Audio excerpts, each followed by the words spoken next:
Alright guys, Jack here, JBF Music and Guitar Lessons. What we've got today is a reaction / analysis to the awesome Rock the Dragon Dragonball Z theme tune. This first one's just an instrumental cover. Cool. So instead of doing the scream, he's done a little bend on guitar there. It's all double in octaves, so it's got this kind of heaviness to it. Again, kind of scratches to fill in the gaps where the vocals are. What's cool about this section is it's using trem picking to make it more intense. It's also changed key, I'll get into that a little bit later. Back to that main riff. Could almost be like a Led Zeppelin Rage Against the Machine riff, that one, I think. It's a nice harmonic there, again filling out the space because it's an instrumental without the vocals. Especially on those lead bits, you can hear the octave doubling. And here there's a harmony guitar part. They're very quietly mixed. Again, this trem picking to kind of add the intensity. Show some examples of what I was talking about, and then I'm going to check out a full version with vocals as well. So when I'm talking about octave doubling, you can even hear it there, the dun dun dun. There's a bass doing it below the same thing but an octave lower. So it makes it feel really full and fat. And over these lead parts, just here.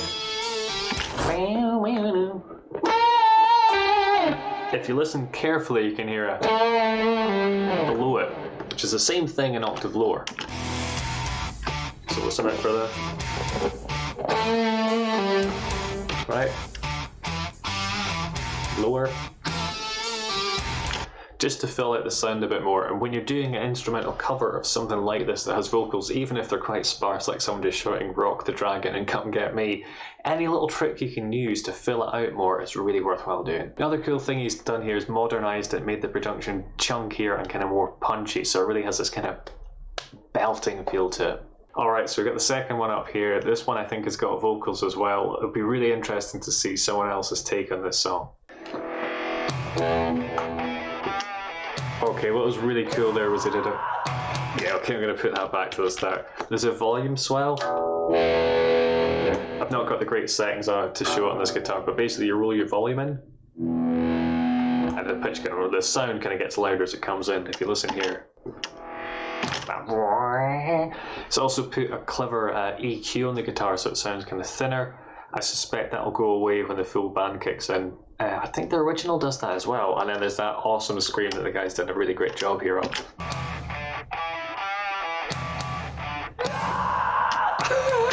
Yeah, so if I was to cover that instrumentally, I would maybe do a kind of a double stop up there to try and get that grit. Here, the guy can do great screaming, so he's just done that. Superb. Cool. So it's like proper metal vocals. He's proper getting the kind of guttural screams in there, and you can hear this kind of slightly tinny, nasally sounding guitar. It's going to sit well in a mix, and also when the full thing kicks in, it's going to have more impact.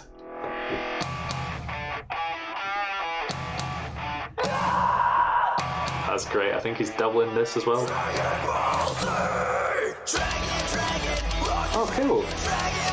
So with that scream, there's at least 3 layers I could hear, I think, of it being doubled in slightly different ways. Here's going for a much more kind of front of the mouth nasally sound for the melodic part.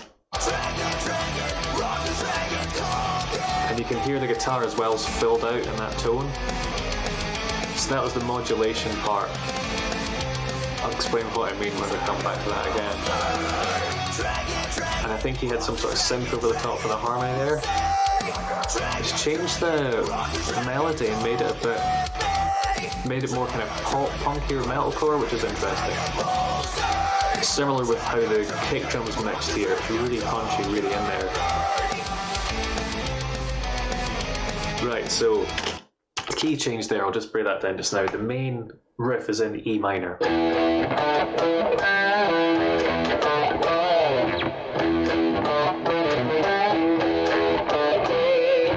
Whereas what it does here, so that's basically here, right? And it changes to an A minor.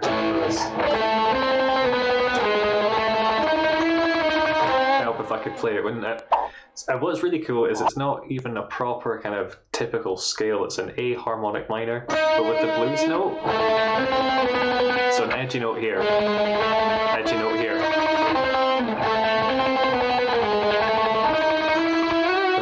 Back to the E. So as well as using this trend picking, using kind of edgier notes, the seventh from the harmonic minor and this flat 5, which shouldn't really be there, but just sounds awesome. It makes the two sections a bit more distinct as well. So we're essentially moving from this tonal center to this one. Because they're a fifth apart, it sounds really kind of smooth. You can get away with these weird kind of notes. I suppose one could argue, it could be argued that when we're going, we're actually borrowing notes from this note here, you could say it's from the E harmonic minor. I don't think that's totally right. I think it's probably better thinking about it as a blues note. But I've not done a proper analysis of this, so I could be wrong. People who know better than me, hit me up in the comments. Alright, cool. What is really cool there is, I don't think he's done this before, or if he has, I've missed it. I assume what he's done is added in an extra vocal to help build it up. So it's a screaming vocal underneath that kind of more melodic one. Pop it back. So you can hear the singing one with the kind of growly one underneath. I also really like that he's put the intro here.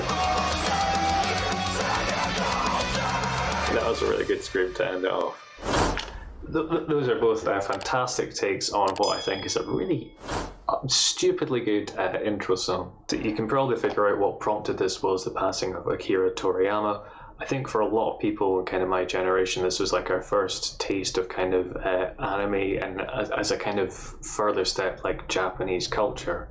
And a kind of eye-opener to the idea that cartoons didn't have to be a medium exclusively for children. I'm not the biggest anime fan or anime buff in the world, but I have consumed an awful lot of it over the years, and it's thanks to shows like this that kind of got me into the first place. I used to watch this, and we had Gundam Wing back-to-back on Cartoon Network. That was just awesome.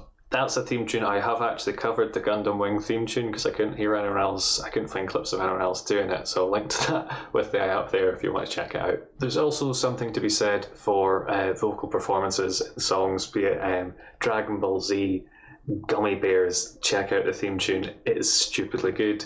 Pokemon, which I'm sure a lot of us know, or something like the new Gillette advert.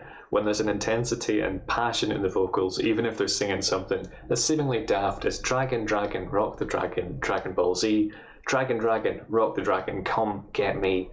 When there's that kind of passion in the way they sing it, and there's clearly love has gone into the composition, you end up with like a banger tune. And I'm putting my hands up now, this might be just tons of nostalgia coming back, because I did really enjoy this program growing up. I think it still slaps. If I'm talking nonsense, again, hit up in the comments. If you've got a request, hit up Patreon. If you don't want to do that, like and a comment goes a long way. There'll be other videos floating about here, but cheers guys, hope you're having a good one.